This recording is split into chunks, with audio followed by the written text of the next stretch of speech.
सो dear students, थाकड़ concept welcome करता है आपका इस डिजिटल प्लेटफॉर्म के माध्यम से, जहां पर निःशुल्क शिक्षा जो है काफ़ी सारे लोगों को प्रोवाइड की जा रही है। और आपका ये दायित्व बनता है कि ज़्यादा से ज़्यादा लोगों को आप जो है पहुंच में लाएं, ज़्यादा से ज़्यादा लोगों को इसके बारे में बताएं, ज़्यादा से ज़्यादा लोगों को थाकड़ कॉन्सेप्ट के इस डिजिटल प्लेटफॉर्म से जोड़ें, ताकि वो भी जो है इन क्लासेस का फ़ायदा उठा पाएँ। हम पढ़ रहे थे बैंकिंग अवेयरनेस, और उस सीरीज़ में ये शायद 18वीं या 20वीं क्लास होगी। हमने काफ़ी सारी चीज़ें तो पढ़ ली हैं, बैंकिंग का एक बार कोर हमने पढ़ लिया है। अब हम इसके जो दूसरे चीज़ें हैं, जैसे मैं बात करूं आपका कैपिटल मार्केट, मनी मार्केट की बात करूं, वेरियस ऑर्गेनाइजेशंस की बात करूं, अभी मैं आपके लिए अगर बात करूं, जैसा आज हम पढ़ने वाले टैक्सेशन सिस्टम की बात करूं, तो ये एक कह सकते हैं कि जुड़े हुए टॉपिक हैं बैंकिंग से, जो कभी भी आपको आ सकते हैं, पूछे जा सकते हैं। तो उनको हम करेंगे। जितनी भी क्लासेस अभी होंगी उनमें अब जो है कोर टॉपिक के अलावा ये दूसरे टॉपिक होंगे जिनसे कभी कभी क्वेश्चन आ सकता है। और जानकारी के लिए बता दूं कि अभी तक हमने काफ़ी सारी चीज़ें पढ़ ली है, हिस्ट्री से लगाकर रिजर्व बैंक ऑफ इंडिया के इतिहास से लेकर रिजर्व बैंक ऑफ इंडिया के वर्किंग, हमारा बैंकिंग का structure, types of banks, types of accounts, आपके loaning system, NPA, priority sector, बहुत सारी चीज़ें हमने देखी हैं। आप उनको रिवाइज करते रहिएगा और नोट ज़रूर बनाइएगा। ध्यान रखिएगा, वीडियो ऐसा है, आप ये समझे कि पेट्रोल को आप धूप में अगर नीचे डालेंगे ना, उड़ जाते हैं ना, वैसे वीडियो देखने से हमारा दिमाग में रहता है। एक बार वीडियो देखा, अगर महीना भर हमने रिवाइज नहीं किया तो वो खत्म हो जाएगा पूरा, और एक वीडियो को देखने के लिए वापस आपको आधा घंटा 1 घंटा देना पड़ेगा। जबकि अगर आपने उस आधे घंटे के लेक्चर को कॉपी पे उतार लिया है 2 पन्नों में, 1 पन्ने में, तो 10 मिनट में आप रिवाइज कर सकते हैं। तो ये ऑनलाइन एजुकेशन की ये गड़बड़ भी चीज़ है सबसे बड़ी, कि हमें वीडियो रिवाइज करने के लिए बार बार देखना पड़ता है। हालांकि आप स्पीड में देख सकते हैं उसको, लेकिन नोट जरूर बनाइएगा। तो आज जो हम पढ़ने वाले हैं वो पढ़ने वाले हैं tax system in India. Bharat में टैक्सेशन कैसे काम करता है, कर व्यवस्था कैसी है, तो इसके बारे में हम बात करेंगे। थोड़ा जीएसटी के बारे में हम डिस्कशन करेंगे, डायरेक्ट इनडायरेक्ट टैक्सेस के बारे में देखेंगे, और सबसे इंपॉर्टेंट टॉपिक जो बैंकिंग में हमारे आता है, टीडीएस के बारे में जानेंगे। टीडीएस जो है ये बैंकिंग के काम का टॉपिक है। तो जीएसटी हो गया, टीडीएस हो गया, और दूसरे टैक्सेस हैं उनके बारे में हम जानेंगे। तो चलिए शुरू करते हैं आज का सेशन। और आज का जो सेशन है उसमें मैंने बताया कि मैं आपको ये बताने वाला हूँ कि टैक्सेस, तो मैंने बताया कि टैक्स 2 तरीके के होते हैं। मेजरली जो है टैक्स को हम 2 भागों में क्लासिफाई कर सकते हैं। एक होते हैं डायरेक्ट टैक्स, एक होते हैं इनडायरेक्ट टैक्स। जो डायरेक्ट टैक्स होते हैं उसको हिंदी में बोला जाता है प्रत्यक्ष कर। क्या बोला जाता है? प्रत्यक्ष कर। और जो इनडायरेक्ट टैक्सेस होते हैं वो इनडायरेक्ट टैक्सेस को कहा जाता है अप्रत्यक्ष कर। अप्रत्यक्ष कर। अब ये क्या होते हैं, देखिए यहाँ पर डेफिनेशन भी लिखी हुई है, आराम से आप समझ सकते हैं। फिर भी मैं आपको अच्छे से बता दूं, आप ये समझिएगा कि जिस व्यक्ति पर टैक्स लगाया जाए और वही व्यक्ति अपनी जेब से उसका भुगतान करे, तो उसको हम डायरेक्ट टैक्स बोलते हैं, यानी प्रत्यक्ष कर बोलते हैं। जैसे मुझ पर अगर कोई टैक्स लगाया जाए और मैं अपने पैसे से ही उस टैक्स को चुका रहा हूं, तो मुझे बोला जाएगा कि मेरे ऊपर डायरेक्ट टैक्स लगाया गया। लेकिन अगर मुझ पर टैक्स लगाया जाए और मैं किसी और से वसूल करके वो टैक्स आपको सरकार को दे दूं, तो वो बोला जाता है अप्रत्यक्ष कर। यानी टैक्स का जो कलेक्शन पॉइंट है और टैक्स का जो बर्डन है, वो दोनों अगर सेम है तो डायरेक्ट टैक्स होगा, वरना इनडायरेक्ट टैक्स होगा। यहां पर भी ये लिखा है, direct tax is refer to as a tax levied on a person's income and wealth and is paid directly to the government. The burden of such tax cannot be shifted. यानी इस तरीके के टैक्स का burden जो है आप shift नहीं कर सकते दूसरे लोगों को। जैसे इनकम टैक्स है। अब देखिए इनकम टैक्स जो है आप पे खुद पे लगता है, आपको खुद को अपनी इनकम में से ही चुकाना होता है उसको। उसी तरीके से वेल्थ टैक्स है, उसी तरीके से प्रॉपर्टी टैक्स है, कॉर्पोरेशन टैक्स है, सारे कॉर्पोरेट या कॉर्पोरेशन टैक्स जो है ये निगम कर बोलते हैं इसको, कॉर्पोरेशन टैक्स। कॉर्पोरेशन टैक्स तो ये निगम कर होता है, ये कंपनियों पर लगता है। जैसे व्यक्ति जो है आप पर इनकम टैक्स लगाया जाता है, वैसे कंपनी भी एक आइडेंटिटी है, उस पर भी जो है टैक्स लगता है। एक फर्म, एक कंपनी, एक ऑर्गेनाइजेशन, वो एक लीगल आइडेंटिटी होता है और उस पर भी जो है निगम कर लगता है, तो उनका एक तरीके से पर्सनल टैक्स है ये, इनकम टैक्स है। और इनडायरेक्ट टैक्सेस क्या होता है? क्या इनडायरेक्ट टैक्सेस को हम दूसरों से वसूल कर सकते हैं? बिल्कुल, दूसरों से वसूल करने के लिए ही होता है। जो एंड कस्टमर होता है, लास्ट कस्टमर होता है, उससे वो टैक्स वसूला जाता है। जैसे मानिए ये मार्कर जो है किसी ने बनाया कंपनी ने, और उसने क्या किया, इसमें टैक्स जोड़ के पूरी प्राइस डिसाइड कर ली। मान लीजिए मार्कर जो है 100 रुपए का है, इसमें उन्होंने 20 रुपए टैक्स करके इसको मार्केट में बेचा 120 रुपए में। तो मान लीजिए कंपनी है, कंपनी ने क्या किया, ₹100 का मार्कर और ₹20 का टैक्स, इसको मिला के इसकी एमआरपी रख दी ₹120। अब जो एमआरपी ₹120 रख दी, तो आप देखिए ये जो टैक्स ₹20 है, इन्होंने इस कंपनी ने मान लीजिए ए व्यापारी को बेचा, तो ए व्यापारी ने 120 में खरीदा, तो देखिए टैक्स जो है कंपनी ने ₹20 किससे ले लिया, ए से टैक्स ले लिया, और ₹100 की इसकी लागत है, तो जो ₹20 टैक्स होगा वो कंपनी किसको दे देगी, कंपनी सरकार को दे देगी। ये ₹20 किससे लिए, ए ने लिए, ए ने बी को इसमें बेचा ₹140 में, और बी ने बोला कि ये ₹20 तो मेरा प्रॉफिट है, ₹20 तो प्रॉफिट और ₹20 क्या है, टैक्स है। तो अब आप देखिए ये जो टैक्स ए को चुकाना पड़ा था कंपनी को, वो अब किसने चुका दिया, बी ने चुका दिया। तो अल्टीमेटली टैक्स कौन चुका रहा है, बी चुका रहा है। तो यानी टैक्स लगाया गया सरकार के द्वारा कंपनी पे, सरकार ने और आगे कंपनी ने और कस्टमर ने और आगे ट्रांसफर कर दिया। अगर बी भी सी को माल बेच दे और ₹160 में बेच दे तो ₹20 प्रॉफिट, ₹20 टैक्स। तो अल्टीमेटली टैक्स कौन दे रहा है, सी टैक्स दे रहा है। यानी टैक्स का बर्डन जो है शिफ्ट किया जा सकता है आगे से आगे। आप जो दैनिक जीवन में देखते हैं सारी चीजों का टैक्स, वो सारी चीजें इनडायरेक्ट टैक्स में है। आप कोई भी काम करें, मार्केट जाएं, कुछ भी खरीदें, कोई भी चीज आप लें, जो टैक्स लगता है जिन पर, उन पे सारे पे इनडायरेक्ट टैक्स होता है। आप ब्रश ले लीजिए, टूथपेस्ट ले लीजिए, आपका सैनिटाइजर ले लीजिए, अभी आज की तारीख में मास्क ले लीजिए, कुछ भी आप ले लीजिए, सब पर टैक्स लगता है। आपको पता ही नहीं है कि दिन भर में आप हर पल जो है जब भी कुछ खरीदते हैं टैक्स दे रहे होते हैं, लेकिन हमें पता नहीं रहता है क्योंकि हम रेट देखते हैं। और आप ध्यान से पढ़िएगा, उसमें लिखा हुआ रहता है इंक्लूसिव ऑफ ऑल टैक्सेस, तो वो टैक्स लगा के ही है। आप सुबह उठ के अखबार पढ़ रहे हैं वो टैक्स फ्री है, बाकी जितनी भी चीजें आप कर रहे हैं, कोई भी चीज आप कर रहे हैं, नहा रहे हैं, शैम्पू यूज कर रहे हैं, साबुन यूज कर रहे हैं, टूथपेस्ट यूज कर रहे हैं, कोई भी चीज आप जो ले रहे हैं सब पे टैक्स लगता है। इंटरनेट यूज कर रहे हैं, सब पर टैक्स लगता है, क्योंकि सबसे पहले उठ के तो आप वही काम करते हैं ना, इंटरनेट ही चलाते हैं, व्हाट्सएप चेक करते हैं, तो सब पर टैक्स लगता है।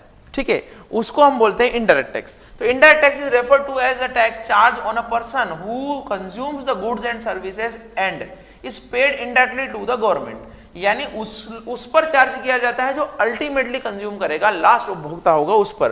The burden of the tax can be easily shifted to another person.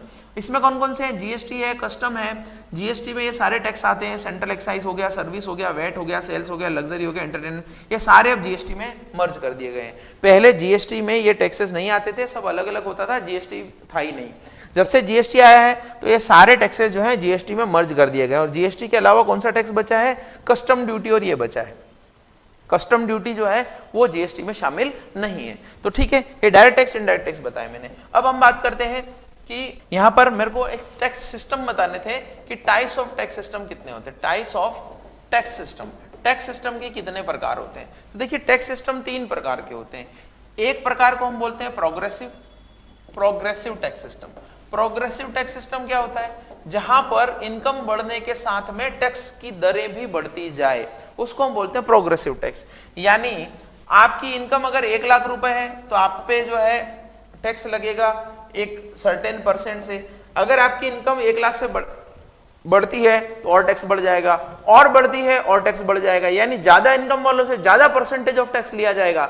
1 crore की इनकम में तो 30%, 40%, 50% टैक्स लिया जाएगा। 1 लाख की इनकम में तो 2%, 5% टैक्स लिया जाएगा। इसी को हम बोलते हैं प्रोग्रेसिव टैक्स सिस्टम।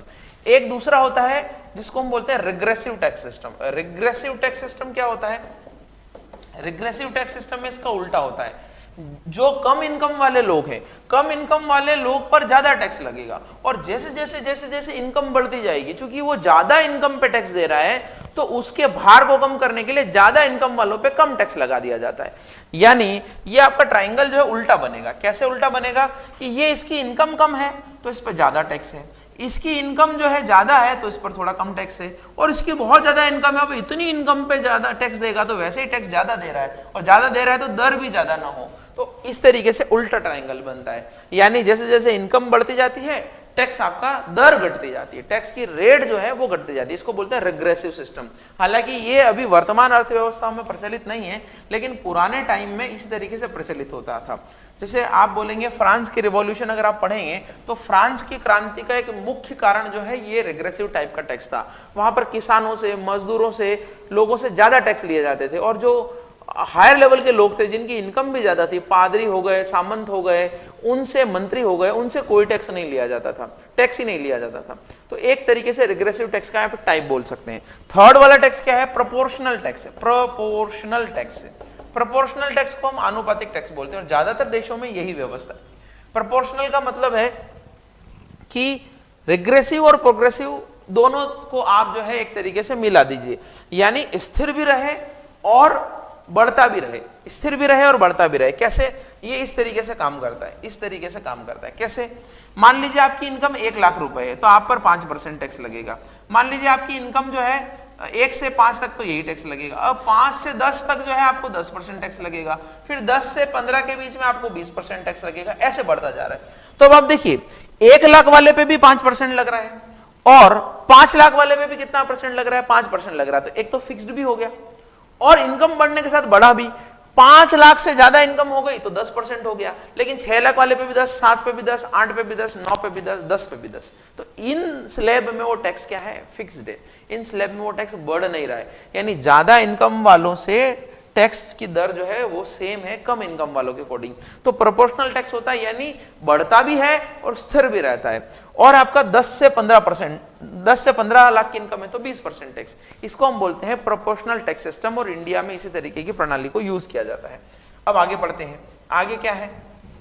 आगे मैं आपको जो बताने वाला हूं वो इनकम टैक्स के बारे में बताने वाला हूं, क्योंकि मैंने जितने भी टैक्सेस आपको बताए हैं उसमें हमारा एक तो इनकम टैक्स थोड़ा काम का है और एक जीएसटी काम का है, बाकी हमारा कोई काम का नहीं है, कोई मतलब ही नहीं है इन टैक्सेस से। हमें इनकम टैक्स के स्लैब पूछे जाते हैं, जीएसटी के स्लैब से पूछे जाते हैं, जीएसटी के बारे में दूसरी जानकारी पूछी जाती है और आपको क्या पूछा जाता है? टीडीएस के बारे में पूछा जाता है। तो देखिए ये सिस्टम जो पुराना है और ये सिस्टम नया है, लेकिन मैं पुराना सिस्टम क्यों बता रहा हूं? क्योंकि इस बार निर्मला सीतारमण ने सबका दिमाग जो है चकरा दिया है।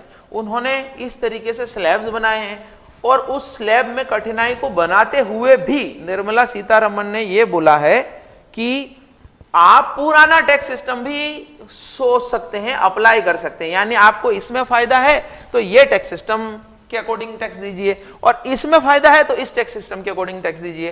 तो सीए और दूसरे जो टैक्स कैलकुलेटर हैं और जो टैक्स की सलाह देते हैं वो सब कंफ्यूज हैं कि पुराना बताएं कस्टमर को कि नया बताएं, क्योंकि कस्टमर की आदत होती है ना, एक बार बोला कि नए में ये बन रहा है तो पूछेगा पुराने में कितना बन रहा है। इसलिए मैंने आपको दोनों रेट्स बताई हैं।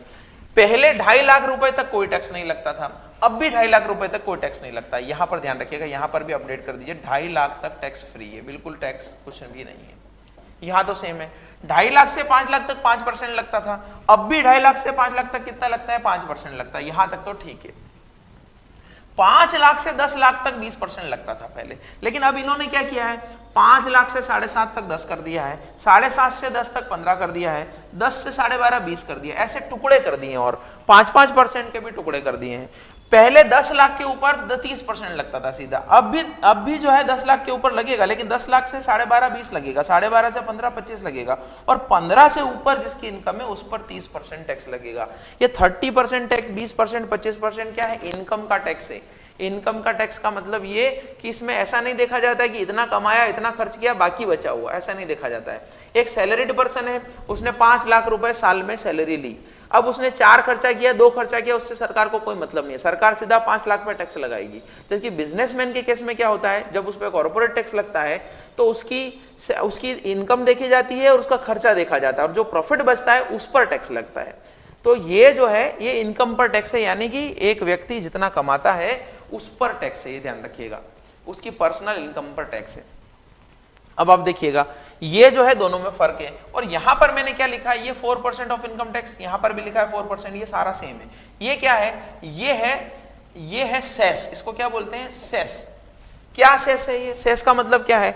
देखिए आप ऐसे समझिएगा कि मान लीजिए किसी की इनकम 6 लाख रुपए होती है, 6 लाख रुपए किसी की इनकम है, तो आप बताइए मुझे क्या टैक्स लगेगा उस पर? 2.5 लाख तक तो फ्री है, 2.5 लाख से 5 लाख तक कितना टैक्स है? तो देखिए 2.5 लाख तक तो वो फ्री है, 2.5 लाख तक तो कोई टैक्स लगेगा ही नहीं। अब 2.5 लाख से 5 लाख तक यानी कि 2.5 लाख रुपए के ऊपर उसको 5% की दर से टैक्स लगेगा, तो ये करीब 12,500 रुपए होता है, ठीक है। और फिर 5 लाख से 6 लाख यानी 1 लाख पे कितना टैक्स लगेगा? तो 1 लाख पे पुरानी पद्धति में तो 20% लगता था, लेकिन नई पद्धति में कितना लगेगा? 10% टैक्स लगेगा। तो मान लेते हैं 10% ही मान लेते हैं नई पद्धति वाला, तो इस पर कितना टैक्स लगेगा? 10,000 रुपए टैक्स लगेगा। ऐसे 1 लाख का 10% कितना होता है? 10,000। तो उस पर कुल कितना टैक्स लगा? 22,500 रुपए टैक्स लगा। इस 22,500 रुपए टैक्स का भी इस 22,500 रुपए टैक्स का भी 4% उसको सेस देना पड़ेगा। 4% सेस देना पड़ेगा, यानी 22,500 का टैक्स के ऊपर टैक्स, इसी को हम बोलते हैं सेस। हालांकि दो तरीके से होता है, ये सेस भी होता है, सरचार्ज भी होता है, लेकिन हम सेस की बात कर रहे हैं। ये सेस दो नाम से लिया जाता है, एक नाम है हेल्थ एंड एजुकेशन, एक तो है हेल्थ सेस और एक है एजुकेशन सेस। यहां पर लिखा है मैंने education cess 2%, health higher secondary education cess है ये ध्यान रखिएगा। ये हेल्थ एंड एजुकेशन था, लेकिन अभी इसको कर दिया है, ये तो हो गया आपका एजुकेशन सेस और ये हो गया अच्छा हेल्थ सेस। ये हेल्थ और एजुकेशन ही है दोनों, ध्यान रखिएगा, ये मैंने शॉर्ट में लिख दिया था गलती से। हेल्थ एंड एजुकेशन सेस लिया जाता है, हेल्थ सेस और एजुकेशन सेस जो है 2% मिला के 4% आपको लिया जाता है। तो ये जो हेल्थ एंड एजुकेशन सेस है ये आपका 4% लगता है। अब इसको रिप्लेस कर दिया, एक्चुअली 4% टैक्स लगेगा। ये पहले अलग अलग नाम से लगता था, जो मैंने लिखा भी था, हायर सेकेंडरी और उस नाम से, लेकिन अब हेल्थ एंड एजुकेशन सेस लगेगा 4%। और ये मैंने आपको बता दिया कि किस पर कैसे कैलकुलेशन होगी। तो आपके स्लैब्स हैं, आप याद रख सकते हैं। कम से कम आपको ये तो पूछ ही सकता है कि मैक्सिमम टैक्स की रेट क्या है या मिनिमम टैक्स की रेट क्या है, कितने तक फ्री है, ये टैक्स भी पूछा जा सकता है आपको। तो ये इनकम टैक्स के स्लैब्स मैंने आपको बताए। इसमें और क्या चीजें देखिए, इसमें ये चीज है सरचार्ज।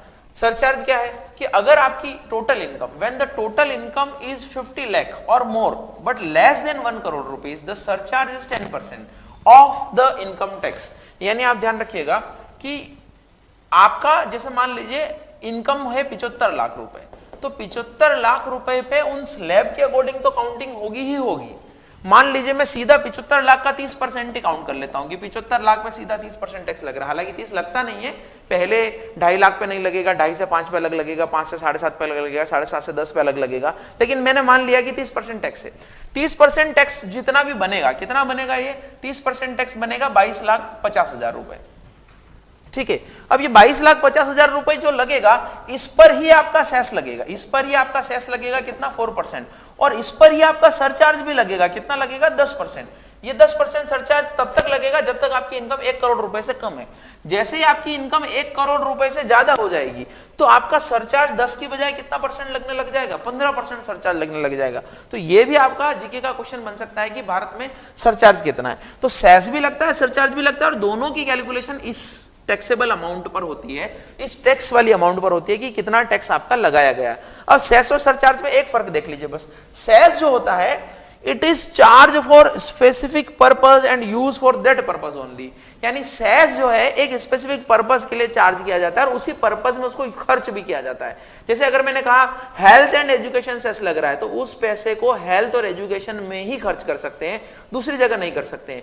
लेकिन अगर मान लीजिए मैंने सरचार्ज लगाया, तो सरचार्ज किसी भी स्पेसिफिक नाम से नहीं लगता है, तो इससे जितना भी पैसा आता है सरकार किसी भी योजना में, किसी भी कल्याणकारी कार्यक्रम में, किसी में भी खर्च कर सकती है। तो सेस और सरचार्ज में डिफरेंस भी आपको इंटरव्यू में पूछा जा सकता है। तो ये दोनों मैंने आपको बता दिया, सेस 4% है, सरचार्ज 10% है, 50 लाख से 1 करोड़ की इनकम तक, और 1 करोड़ से ऊपर इनकम तक 15% सरचार्ज है। ठीक है दोस्तों, चलिए आगे बढ़ते हैं। आगे क्या है ये देखिए, सीनियर सिटीजन और सुपर सीनियर सिटीजन का भी यहां पर दिया गया है। सीनियर सिटीजन किसको बोलते हैं, ये भी एक परिभाषा आपके एग्जाम में आ सकती है। सीनियर सिटीजन वो है जिनकी जीवन के काफी सारे साल उन्होंने जी चुके हैं, अब पता नहीं उनका कब नंबर आ जाए, यानी 60 से 80 के बीच के वो लोग जो अब रिटायरमेंट का लुत्फ उठा रहे हैं, उनको हम बोलते हैं सीनियर सिटीजन। और एक कैटेगरी और सरकार ने कुछ सालों पहले बनाई थी, उसको बोला जाता है सुपरमैन की तरह वो जिए जा रहा है, यानी 80 साल का हो गया है, 80 साल या उससे ऊपर का हो गया है, उसको हम बोलते हैं सुपर सीनियर सिटीजन। तो 80+ वालों को ये बोलते हैं। क्लियर है दोस्तों। कुछ टर्म और मैंने यहां पर दिए हैं, इनको भी आपको ध्यान रखना जरूरी है, क्योंकि ये टर्म आपके एग्जाम में एब्रिविएशन के तौर पर आ सकते हैं। जैसे पैन नंबर, तो पैन नंबर तो आपको पता ही है, परमानेंट अकाउंट नंबर होता है, आपके पास भी होगा। सारे लोग जो इनकम टैक्स फाइल करते हैं या कोई नहीं भी करता है, उसका एक आइडेंटिटी प्रूफ होता है, उसका एक इनकम टैक्स में खाता संख्या है। जैसे बैंक में आपकी खाता संख्या है, जैसे मोबाइल नंबर आपका 10 डिजिट का है, वैसे ही इनकम टैक्स आपको इसी नंबर से जानता है, जिसको हम बोलते हैं pan number, permanent account number, 10 digit का होता है, अल्फा न्यूमेरिक नंबर होता है। फिर आता है टेन नंबर। टेन नंबर का मतलब क्या, tax deduction and collection account number. तो ये 10 नंबर क्या है, वो व्यक्ति जो दूसरों को पैसा देते समय उस व्यक्ति का टैक्स काट के पैसा देता है, उसको 10 नंबर लेना जरूरी होता है। जैसे हम धाकड़ कॉन्सेप्ट में हमारे लैंडलॉर्ड को रेंट देते हैं, और उनको जब रेंट एक स्पेसिफिक लिमिट से ज्यादा देते हैं तो उनका एक टैक्स अमाउंट काट कर ही हम उनको टैक्स देते हैं। ये हमारी रेस्पॉन्सिबिलिटी है कि उनको होने वाली इनकम पे जो टैक्स बनता है वो हम पहले ही काट लें और वो सरकार को जमा भी कराएं, अगर लेट हुए तो पेनल्टी भी भरें, क्योंकि हम उनको इनकम जनरेट करके दे रहे हैं। वैसे ही आपका ये टैक्स एप्लीकेबल होता है, यानी सरकार ये सोचती है कि आपने किसी को इनकम दी, अब वो व्यक्ति गड़बड़ करे, बाद में टैक्स भरे ना भरे, उसका जहां से सोर्स है, इनकम का सोर्स, जैसे धाकड़ कॉन्सेप्ट है, तो धाकड़ कॉन्सेप्ट को जिम्मेदार बना देते हैं कि भाई आप अपना जो भी पैसा किसी को दे रहे हो उसकी इनकम में वृद्धि कर रहे हो तो आप खुद ही टैक्स भर के हमारे पास पहुंचा दो, नहीं तो आप रेस्पॉन्सिबल होगे। तो जैसे हम एक ऑर्गेनाइजेशन के तौर पर 10 नंबर लिए हुए हैं कि हम टैक्स भरेंगे, ऐसे ही किसी फैकल्टी को पेमेंट करते समय भी उनकी इनकम का टैक्स भरना पड़ता है, उसके लिए 10 नंबर लेना पड़ता है। एक है टिन नंबर। टिन नंबर क्या है? टैक्स आइडेंटिफिकेशन नंबर, 11 डिजिट का नंबर होता है। ये टिन नंबर जो है कमर्शियल डिपार्टमेंट के द्वारा जारी किया गया था। जो सेल टैक्स देते थे, वेट देते थे, उनको ये टिन नंबर दिया जाता था। लेकिन अब तो क्या आ गया है? GSTIN आ गया है। तो इस टिन का एक फुल फॉर्म और भी आ गया है, इसको बोलते हैं टैक्स इंफॉर्मेशन नेटवर्क, यानी टैक्स से रिलेटेड सारी जानकारी जहां पर ऑनलाइन जाकर आप देख सकते हैं, एक तरीके का पोर्टल, उसको टिन नंबर, उसको भी बोलते हैं टिन, जहां पे आपको ऑनलाइन पेमेंट की सुविधा हो, जानकारी हो, कुछ अप्लाई करना हो, कुछ क्वेरीज हो, डाउट हो, ग्रेवेंसेस हो, सारी चीजें यहां पर मिल जाएगी, उसको बोलते हैं टैक्स इन्फॉर्मेशन नंबर। और इसी के लिए उन्होंने GSTIN की स्थापना की, एक कंपनी बनाई अलग से, GST आइडेंटिफिकेशन नंबर। ये 15 डिजिट का होता है, ये 15 डिजिट का होता है, यानी GST आइडेंटिफिकेशन नंबर एक, जैसे पहले आपका 10 नंबर है, पैन नंबर है, उसी तरीके से किसी को GST नंबर मिलता है तो वो 15 डिजिट का ये GSTIN नंबर होता है। और एक GSTN भी सरकार ने कंपनी बनाई थी जिसको हम बोलते हैं goods and service tax information network, goods and service tax information network. तो वो ये टिन जैसे नंबर है, जैसे GSTIN है, पहले टिन चलता था, अभी GSTIN चलता है, लेकिन इन दोनों में ये जो है टिन या GSTIN, ये एक इंफॉर्मेशन नेटवर्क भी है, एक प्लेटफॉर्म भी है, एक पोर्टल भी है जो आपको इंफॉर्मेशन देता है, और एक नंबर भी है जो आपकी आइडेंटिटी को शो करता है। तो मैंने आपको ये सारे एब्रीविएशंस बता दिए, ये सबसे ज्यादा इंपॉर्टेंट है, ये दोनों ध्यान रखिएगा, ये दोनों, ये तो पूछा गया कई बार, ये भी पूछा जा सकता है। चलिए आगे बढ़ते हैं। यहां पर देखिए, मैंने GST के बारे में कुछ फैक्ट्स इकट्ठा किए हैं ताकि आपको थोड़ी बहुत जानकारी रहे और आप बता पाएं किसी को भी अगर है तो। इम्प्लीमेंटेड फ्रॉम 1 जुलाई 2017, 1 जुलाई 2017 से ये कई सारे लोगों के अनुसार गब्बर सिंह टैक्स है, कई सारे लोगों के अनुसार गुड्स एंड सर्विस टैक्स है, कई सारे लोगों के अनुसार वन नेशन वन टैक्स का कॉन्सेप्ट है। तो ये इंप्लीमेंट किया गया था 1 जुलाई 2017 से। इसमें 4 तरह के टैक्सेस लाए गए, SGST, UGST, IGST और CGST, यानी कि 4 तरह के टैक्सेस हैं। Inter state goods and service tax, central goods and service tax, state goods and service tax और union territory goods and service tax. यानी कि सेंट्रल गवर्नमेंट का सर्विस टैक्स है, गुड्स एंड सर्विस टैक्स है, और state government का service tax है। अगर आपके ऊपर 18% टैक्स लगा है तो उसमें CGST और IGST 9% होता है। लेकिन ये तो तब होता है जब गुड्स एक ही राज्य के अंदर बिकता है। अगर गुड्स की प्रोडक्शन कहीं हो रही है और इंटर स्टेट वो ट्रांसफर हो रहा है तो उसमें फिर IGST लगता है। और अगर यूनियन टेरिटरी की बात करें, जितने भी हमारे भारत में केंद्र शासित प्रदेश है उनकी बात करें, तो वहां पर UGST चलता है।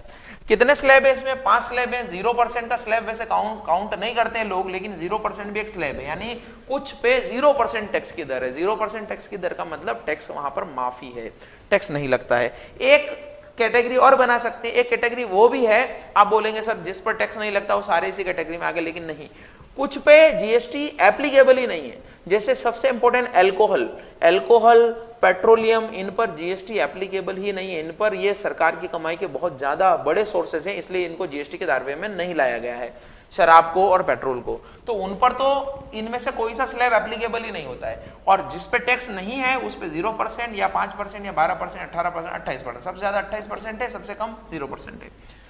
GST काउंसिल इसके लिए बनाई गई है। GST काउंसिल डिसाइड करती है कि किस पर कितना टैक्स रखना है, रेट्स बदलनी है, कम करनी है, क्या कलेक्शन हो रहा है, सारी मीटिंग होती है। इस GST काउंसिल में जो हेड है वो फाइनेंस मिनिस्टर ऑफ इंडिया होते हैं, जो अभी श्रीमती नाम मुझे स्लिप हो गया है फाइनेंस मिनिस्टर जो है अभी कौन है, हमारे महिला है वो, नाम नहीं आ रहा, अभी आ जाएगा तो मैं बता दूंगा। कई बार ऐसा होता है, शंख पुष्प पीते नहीं है हम, तो याददाश्त कमजोर हो जाती है। और इसमें जीएसटी काउंसिल में क्या है, निर्मला सीतारमण जो है उनका नाम है, निर्मला सीतारमण है ना। वो कई बार ऐसा होता है कि हम जो है कई दिनों तक अगर नाम नहीं लेते हैं किसी का तो नाम नहीं आता है। मुझे थोड़ा बुआ बुआ याद आ रहा था, बुआ भी बोलते हैं इनको लोग। तो इसमें 33 मेंबर्स हैं, 33 मेंबर्स हैं। इसमें कई राज्यों के फाइनेंस मिनिस्टर हैं, और सारे राज्यों के फाइनेंस मिनिस्टर हैं, और केंद्र शासित प्रदेश के भी फाइनेंस मिनिस्टर इसमें हैं, और सेंट्रल गवर्नमेंट के भी प्रतिनिधि हैं इसमें। अब इसमें कैसे होता है डिसाइड कि कोई डिसीजन लिया जाना है, तो देखिए 1/3 जो वोट का वेटेज है वो सेंट्रल गवर्नमेंट को दिया गया, और 2/3 वोट का जो वेटेज है वो किसको दिया गया, स्टेट गवर्नमेंट को दिया गया। यानी सारे राज्यों में 2/3 वोटिंग शेयर बांटा गया है और केंद्र को 1/3 दिया गया है। लेकिन डिसीजन ना तो अकेला केंद्र कर सकता है ना अकेले राज्य कर सकते हैं। डिसीजन लेने के लिए आपको 3/4 मेजोरिटी होनी चाहिए, यानी केंद्र अकेला कुछ नहीं कर सकता है, राज्य भी अकेला कुछ नहीं कर सकता है। ऐसा बताया गया कि आपको कोई भी डिसीजन लेना है तो 75% समर्थन होना चाहिए। लेकिन ये बनाने वालों ने ये दिखाया कि केंद्र अकेला कुछ नहीं कर सकता, राज्य अकेला कुछ नहीं कर सकता, सहमति से ही होगा। अकेला केंद्र चाहे तो कुछ नहीं कर सकता अपने आप में चेंज, अकेला राज्य चाहे तो कुछ नहीं कर सकता। लेकिन अंदर की बात सोचिए, कॉन्सेप्ट समझिए। अगर किसी केंद्र की सरकार है, जैसे मान लीजिए बीजेपी की सरकार है केंद्र में, और उसकी कुछ ही राज्यों में सरकार है, सारे राज्यों में नहीं है, तो सारे राज्यों की सहमति जरूरी नहीं है। तो आप यहां पर ये सोचिए कि राज्य अकेले कभी कुछ नहीं कर सकते, केंद्र तो अकेला कर सकता है, केंद्र ही पावरफुल है यहां पर। राज्य अगर सारे मिल जाए तो भी उनकी मेजोरिटी कितनी, केवल 2/3 है। उनको केंद्र का सहारा चाहिए चाहिए, लेकिन केंद्र को सारे राज्यों का सहारा नहीं चाहिए। जहां जहां उसकी गवर्नमेंट है वहां से भी इजीली वो प्रपोजल पास करा सकते हैं। तो ठीक है, आपको ये समझ में आया। नेक्स्ट की अगर हम बात करें टीडीएस, यही हमारा सबसे इंपॉर्टेंट टॉपिक है और इसी को हमें पढ़ना है। टीडीएस का मतलब समझ लेते हैं, हमारे कहाँ काम आएगा, बैंकिंग वगैरह में कहाँ है, वो आप ध्यान रखिएगा। तो टीडीएस का फुल फॉर्म पूछा जाता है, tax deducted at source. It is a type of income tax. ये इनकम टैक्स का टाइप है। बस इनकम टैक्स और इसमें क्या फर्क है, इनकम टैक्स आप अपनी इनकम जनरेट होने के बाद में देते हैं, और ये इनकम जनरेट होते समय ही ले लिया जाता है। जैसे आप इनकम टैक्स कब देते हैं, जैसे पिछले साल का इनकम टैक्स अभी नहीं दिया गया। आपको पता होगा कि भारत में 1 अप्रैल से नया साल चालू होता है। वो नया साल नहीं जो आप नए साल पे मनाते हैं, वो तो 31 दिसंबर को मनाते हैं आप, लेकिन मैं बात कर रहा हूं टैक्सेशन की। 1 अप्रैल से 31 मार्च को हमारा एक नया साल रहता है।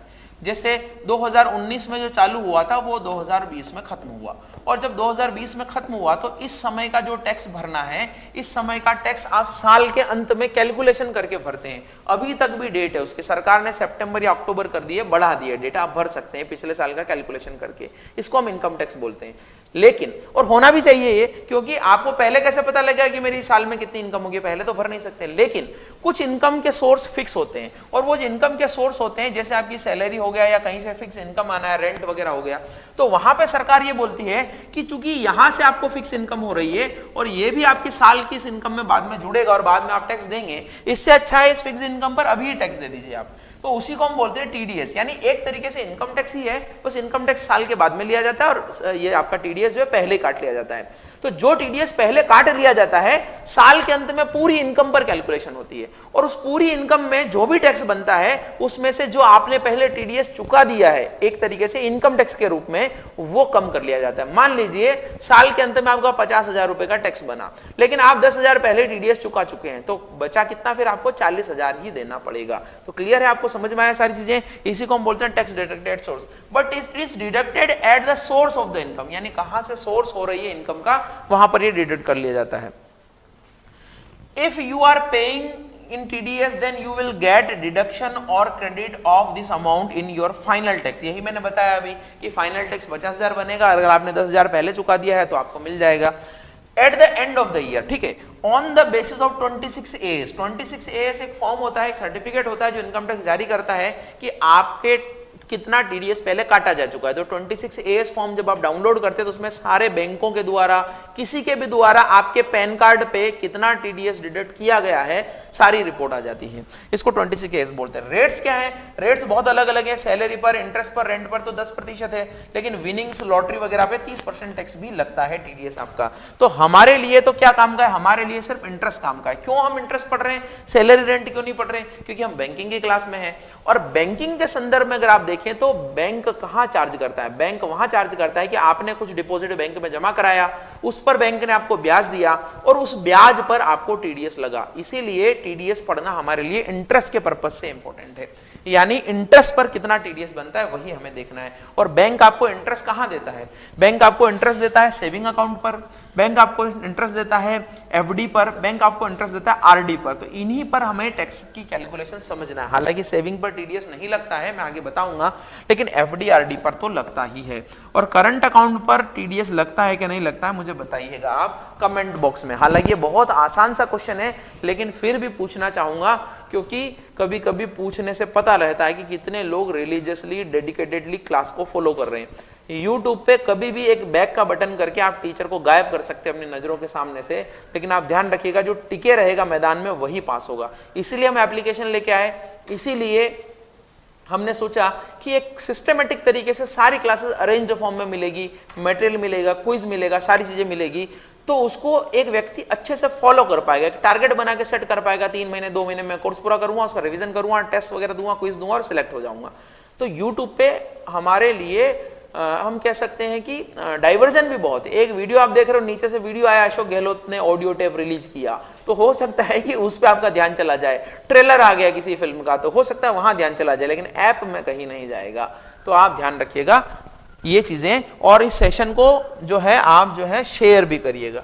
अब मैं बैंकिंग के बारे में टीडीएस की बात कर रहा हूं, तो tax will be applicable if the person is getting an amount of interest of ₹40,000। ध्यान रखिएगा ये लिमिट अभी चेंज हुई है, पहले 10,000 रुपए हुआ करती थी, अब ये लिमिट 40,000 हो गई। तो ये क्वेश्चन भी आपका बन सकता है, यानी अगर कहीं से भी किसी बैंक से एक बैंक से किसी कस्टमर को 40,000 का ब्याज सालाना मिलता है तो उस पर टीडीएस एप्लीकेबल होगा।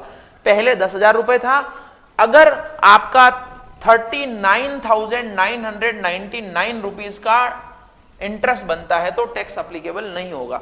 लेकिन जैसे ही 40,000 बनेगा तो यहां पर इनकम टैक्स के जैसे नहीं है कि आपका अब 40,000 के बाद जितना बनेगा उस पर लगेगा, ऐसा नहीं है। यहां पर जैसे ही 40,000 बनेगा तो इसका 10% यानी 4,000 बैंक काट लेगा, यानी 1 रुपए की इनकम भी बढ़ गई तो टैक्स कटेगा कितना, 4,000 रुपए।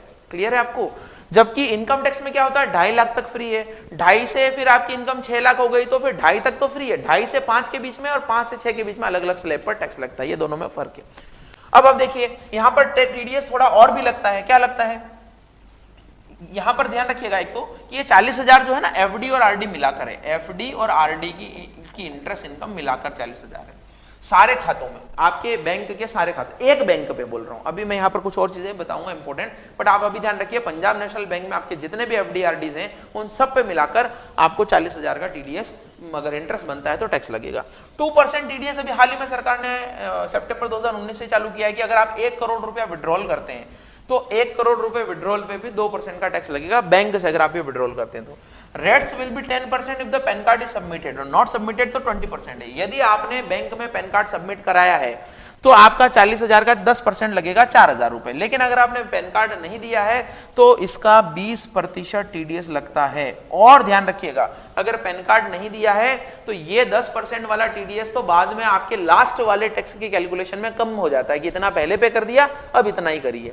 लेकिन अगर आपने पैन कार्ड नहीं दिया है तो आपको क्रेडिट कैसे मिलेगी, आपको तो इनकम टैक्स बिना पैन कार्ड के जानता ही नहीं है, उसने तो बस वो टैक्स लिया 20% और धर्माता खाते में डाल दिया, यानी आपकी कोई पहचान ही नहीं है उनकी नजरों में। आपने टैक्स भी 20% दिया और आपको अंतिम कैलकुलेशन में जो भी टैक्स आपका बन रहा है उसमें से कटौती भी नहीं मिलेगी। तो पैन कार्ड सबमिट कराना बहुत इंपॉर्टेंट है।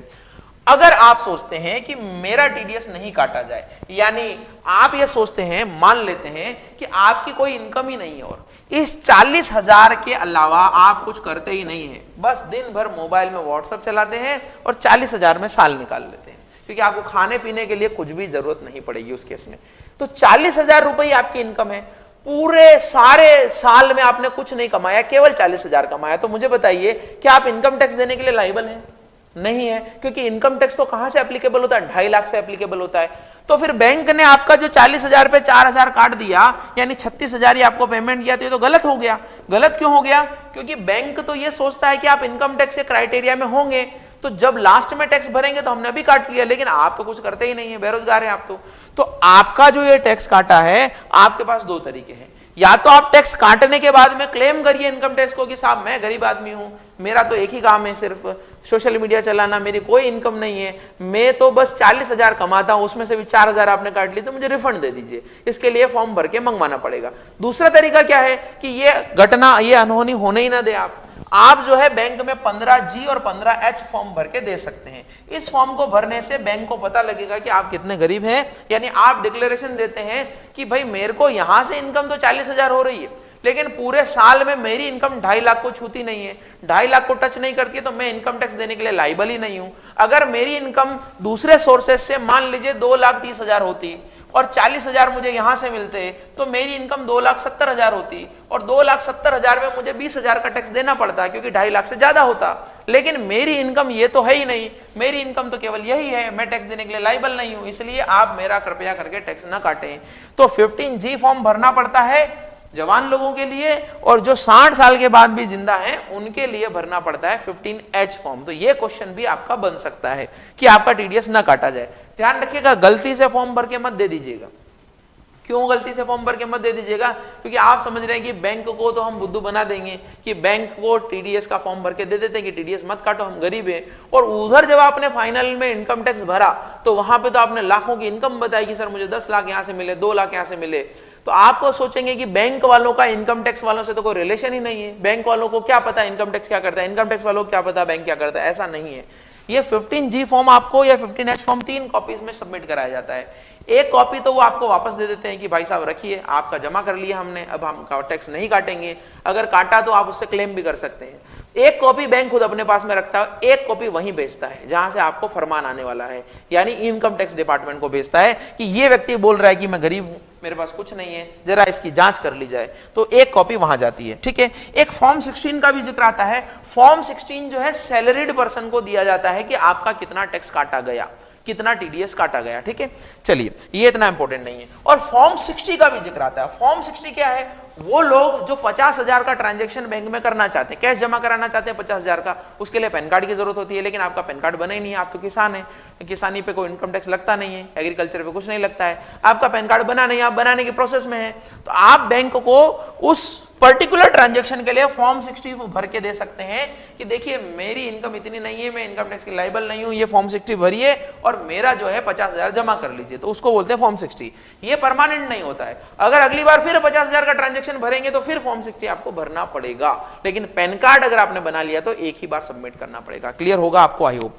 फिर आया 10,000 पे on saving account free, 50,000 for senior citizen. देखिए ये क्या मैंने लिखा है, मैंने ये लिखा है कि देखिए मैं आपको एक केस समझा रहा हूं कि आपको एफडी से इनकम हुई 25,000, आपको आरडी से इनकम हुई 14,000 और आपको सेविंग अकाउंट से इनकम हुई 8,000 रुपए। तो अब आप देखिए बैंक ने आपको टोटल इंटरेस्ट कितना दे दिया? बैंक ने आपको टोटल इंटरेस्ट दे दिया है 47,000 का। अब आप बोलेंगे सर टीडीएस लगेगा कि नहीं लगेगा? नहीं लगेगा। क्यों नहीं लगेगा?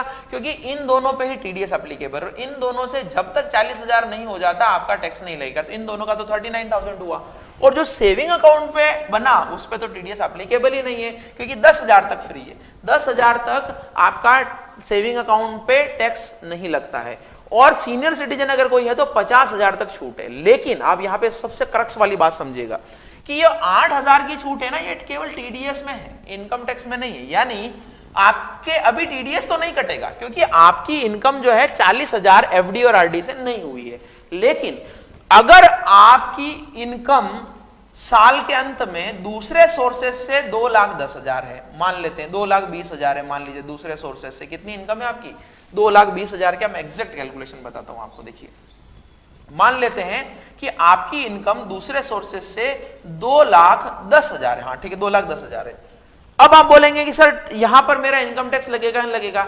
टैक्स कब लगता है? जब आपका 2.5 लाख रुपए की लिमिट पूरी होती हो। अब ये तो अदर सोर्सेस से इनकम हो गई। अब बैंक से कितनी इनकम हुई? 25 और 14, ये कितना हो गया? 39। तो आपकी इनकम हो गई 2.49 पर। तो अब आपको टैक्स लगेगा क्या? नहीं लगेगा। नहीं लगेगा क्योंकि ये जो 8,000 है ये वहां पर भी नहीं जुड़ेगा। कब तक नहीं जुड़ेगा? जब तक ये लिमिट 10,000 की क्रॉस नहीं हो जाती। अब मान लीजिए एक और केस लेते हैं, यहां तो आपको टीडीएस, यहां तो आपको इनकम टैक्स भी नहीं लगा और टीडीएस भी नहीं काटना पड़ा। क्योंकि आपकी इनकम भी 2.5 लाख नहीं है और आपका जो इंटरेस्ट का अमाउंट है वो भी 40,000 से कम है, तो आपको टीडीएस भी नहीं लगेगा, इनकम टैक्स भी नहीं लगा। लेकिन अब एक केस और लीजिए, मान लीजिए ये जो है मैं इसको कर देता हूं, इसको मैं कर देता हूं 12,000 रुपए, ठीक है, और आपको मैं यहां पर कर देता हूं कि मान लीजिए आपको 2,08,000 का, यहां पर मैं वापस लिख देता हूं, यहां पे मान लीजिए आपको दूसरे सोर्सेस से इनकम तो 2,08,000 की या 2,09,000 की हुई मान लेते हैं, और आपकी बैंक में ये वाली इनकम कितनी है, 39 की है। तो अब आप देखिए आपकी टोटल इनकम कितनी हो गई, आपकी टोटल इनकम हो गई 2.48, कितनी हो गई 2.48। तो अभी आप बोलेंगे सर अभी भी मेरे ऊपर इनकम टैक्स नहीं लगेगा, लेकिन ऐसा नहीं है। अब आपका जो सेविंग अकाउंट का टैक्स है, सेविंग अकाउंट का जो इंटरेस्ट है वो 12,000 है, जबकि फ्री कहां तक है, 10,000 तक फ्री है, तो इस पर टीडीएस तो नहीं कटता है, लेकिन ये 12,000 आपकी अंतिम कैलकुलेशन में शामिल होंगे, और 12,000 में से भी कितने, केवल 2,000, क्योंकि 10,000 तक तो फ्री है। तो अब आपके 2,000 और जुड़ गए। अब आप मुझे बताइए आपकी टोटल इनकम कितनी हो गई, 2.5 लाख। तो अब आपको इनकम टैक्स भी 2.5 लाख पे, 2.5 लाख तक फ्री है, अगर 2.5 लाख से 1 रुपया भी ज्यादा होगा तो आपको देना पड़ेगा। क्लियर है आपको? तो ये है टीडीएस की कैलकुलेशन, ये है सेविंग अकाउंट पे इंटरेस्ट की कैलकुलेशन। इस पे टीडीएस तो नहीं कटता है, लेकिन इनकम टैक्स बाद में जरूर लगेगा, वो 10,000 तक फ्री है, बाकी तो लगेगा ही लगेगा। तो मेरे ख्याल से मैंने सारी चीजें आपको बता दी है, इसमें ऐसा कोई चीज नहीं है जो आपको मैंने छोड़ दी है। ये टैक्सेशन के बारे में मैंने बता दिया है, जीएसटी के बारे में बता दिया, टैक्स सिस्टम के बारे में बता दिया, डायरेक्ट इनडायरेक्ट के बारे में बता दिया है, बैंकिंग से रिलेटेड इतनी ही इंफॉर्मेशन सफिशिएंट है। तो आने वाली क्लास में मैं आपको कैपिटल मार्केट, मनी मार्केट बताऊंगा, वो बहुत इंपॉर्टेंट क्लास है, ध्यान रखिएगा। हो सकता है कैपिटल मार्केट में एक क्लास हो जाए, एक क्लास मनी मार्केट पे हो जाए, लेकिन आगे हम पढ़ेंगे। फिर हम उसके बाद में ऑर्गेनाइजेशंस के बारे में पढ़ेंगे। कोर बैंकिंग एक बार मैं पढ़ा चुका हूं, सारी क्लासेस को रिवाइज करिएगा, ज्यादा से ज्यादा लोगों तक शेयर करिएगा और पढ़ते रहिएगा। Thank you so much.